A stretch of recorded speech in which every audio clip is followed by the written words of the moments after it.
भारत माता की। अंतर्राष्ट्रीय संस्कृत सम्मेलन के अवसर पर अभी आप सब लोगों ने जिनका बहुत ओजस्वी और सारगर्भित उद्बोधन यहाँ सुना,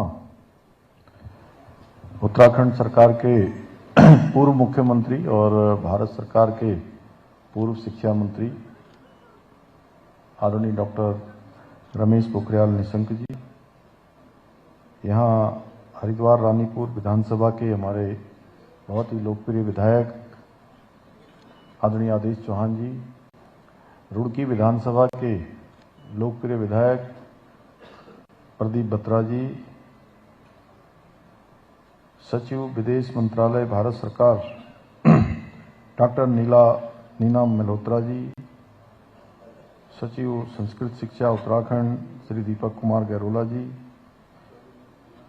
प्रोफेसर दिनेश चंद्र शास्त्री जी, कुलपति संस्कृत विश्वविद्यालय, हमारे सामने बैठे हुए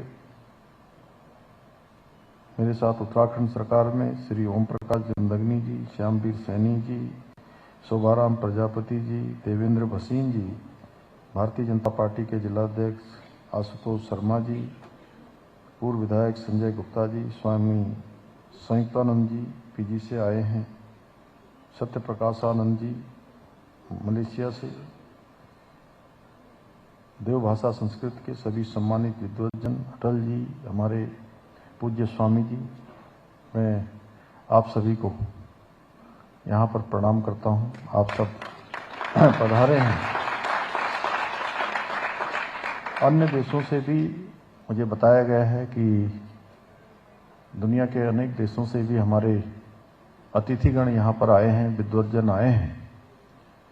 हमारे सभी सम्मानित यहाँ के सभी शिक्षकगण, सभी हमारे अतिथिगण, हमारे संस्कृत और विश्वविद्यालय के हमारे अधिकारीगण, सभी छात्र छात्राएं, मीडिया के हमारे मित्र, मैं सबसे पहले तो आप सभी का आज के इस बहुत विशिष्ट कार्यक्रम में उपस्थित होने पर आप सभी का हृदय से स्वागत करता हूं, आप सबका अभिनंदन करता हूं। आज के इस अवसर पर, इस भव्य अंतर्राष्ट्रीय सम्मेलन में भारतीय ज्ञान परंपरा, वैश्विक ज्ञान के विकास में संस्कृत का योगदान जैसे महत्वपूर्ण विषय पर आज यहाँ पर मुझे भी आप सबके बीच में आने का शुभ अवसर प्राप्त हुआ है। मैं इसके लिए पूरे विश्वविद्यालय परिवार का, सभी आयोजकों का, कुलपति जी का हृदय से आभार व्यक्त करता हूँ।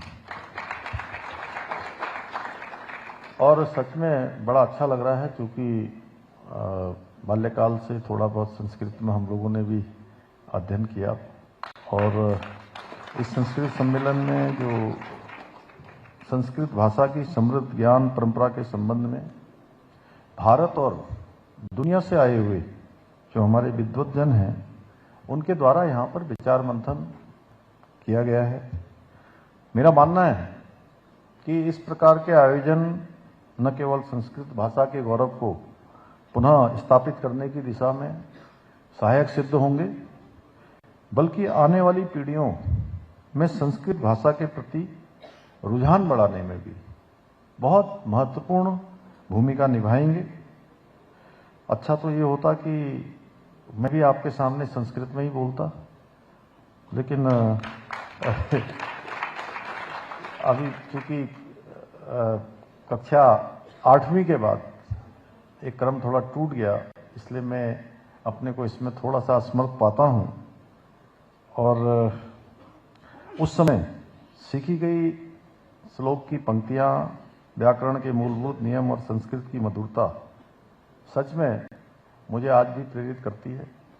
बहुत सारे श्लोक जो उस समय के मुझे कंठस्थ हैं, वो बाल्यकाल में जो संस्कृत में हम लोगों ने पढ़ाई करी, उसी का परिणाम है। जैसे अभी भाई साहब वसुधैव कुटुंबकम की बात कर रहे थे, तो एक श्लोक कक्षा 6 में हमने पढ़ा था, अयम निजम परोवेति गणना लघु चित्त साम उदार चरित्रा नाम वसुधैव कुटुंबकम। तो ऐसे अन्य भी बहुत सारे हैं। भाइयों बहनों, संस्कृत भाषा अन्य भाषाओं की भांति केवल अभिव्यक्ति का साधन मात्र नहीं है, बल्कि यह हमारी संस्कृति, परंपरा, ज्ञान और विज्ञान का मूल आधार है। संस्कृत भाषा के आधार पर ही प्राचीन मानव सभ्यताओं का विकास संभव हो सका है। हम सभी को ज्ञात है कि विश्व की अधिकतर भाषाएं, उनकी जड़ें किसी न किसी रूप में संस्कृत से जुड़ी हुई हैं। और सनातन संस्कृति के वैदिक काल इतिहास को अगर हम देखेंगे तो हमारे समस्त वेद, पुराण और उपनिषद, इसकी रचना संस्कृत में ही की गई है। संस्कृत भाषा अनादि और अनंत है और माना जाता है कि संस्कृत का आविष्कार देवताओं ने किया, इसलिए इसको देववाणी भी कहा जाता है। हमारे यहाँ संस्कृत के बारे में कहा गया है, अमृतम संस्कृतम मित्र, सरसम सरलम वचः, एकता मूलकम राष्ट्रीय ज्ञान विज्ञान।